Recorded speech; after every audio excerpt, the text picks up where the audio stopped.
What's good, YouTube? Welcome back. Let's get it. Dub Digital, crypto news, market trends, and I'm not upset with you guys. I'm just playing. All right, CoinDesk.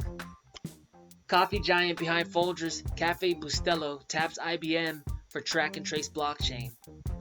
So we see another project designed to track and trace commodities, product, supplies, material. It's because one of the banes of companies' existence, especially huge companies' existence today, is things just going lost, getting lost, walking off the site. Because as much as we like to believe that modern day inventory systems are modern, you wouldn't believe how much room for error there is. I used to work in a company that had a pretty cutting edge inventory system, and I'll tell you what, we lost stuff all the time. And it gets even worse, and it wasn't even a food company, but I could imagine like Folgers or something, or Smuckers, who not only have to ensure that they have the product they need to build it, but they have to worry with something we call in business obsolescence. Obsolescence is basically when a product like expires, goes bad. There's a date, a life expectancy of a material. If you don't manage your inventory very, very closely, you can lose a lot of money if you don't watch your obsolescence. Now, it looks like this is what Smuckers and Folgers are planning to do. One, I'm sure track the date of which things could expire. And two, but more importantly, I would think, especially with all this corruption stuff going on politically and whatnot, they're tracking where things are coming from, if it's authentic, and if it's been ethically sourced.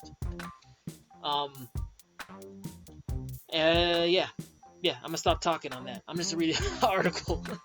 IBM is giving blockchain track and trace capabilities a social impact treatment, with provenance applications that enable coffee drinkers to directly assist the smallholders who farm the beans. Announced Wednesday, IBM has teamed with J.M. Smucker Company, the $12.2 billion food giant behind coffee brands like Folgers, Cafe Bustelo, and Dunkin', to trace the supply chain of Colombian coffee. The program is meant to support the farmers who grow Smucker's coffee beans with clickable donations to a variety of local community programs to build schools, clean water systems, and other infrastructure. The Coffee Provenance blockchain, which IBM says is ready to go into production, is built on the Hyperledger Fabric-based IBM Blockchain Transparent Supply Platform. That was hard to say. And has been coordinated with help from Farmer Connect, a tech provider that specializes in sustainable supply chain apps. Okay, I'm gonna finish this just stay with me and then I'm gonna get into the whole analysis part. We are applying digital tech to trace the coffee and ensure the farmers are being paid properly, said IBM global blockchain industry leader Paul Chang. But this initiative takes it a step further, allowing the consumers to engage the farmers directly and potentially impact their livelihoods. I think this is the next generation of equitable circular economy. Oh, whoa. Hey, Paul Chang, he's a big thinker. I like how he's thinking. So check this out. What they're saying is this: not only have we integrated technology that could better track your supplies, companies, world, but we also have built in a native way to keep your supply chain financially afloat. Because a lot of the times, and guys, listen, my background's in supply chain. I have done nothing but supply chain, guys. Let me tell you, supply chain is just as an industry struggles. They are they're praying for technology to come in and help alleviate some of the manual labor that has to take place. You wouldn't believe how many times humans have to run out on a dock and check if something's there.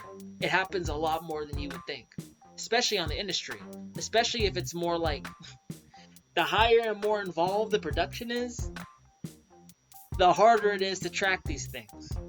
Okay?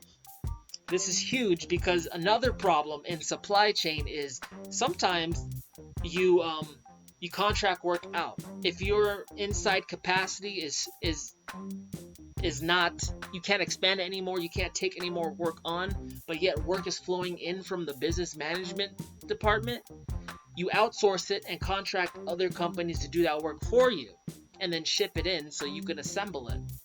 In this situation, that's very analogous to my experience, because basically sometimes we'd have suppliers that go broke, they'd go out of business, they go bankrupt, and then you still, as a company who contracted out them, have to finish the work.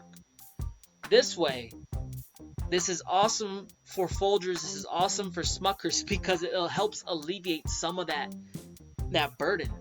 Because typically when a supplier goes out of business, the prime supplier, the company that hired them, buys them out, gives them an infusion of cash, something to keep them just working long enough to finish their orders and obligations.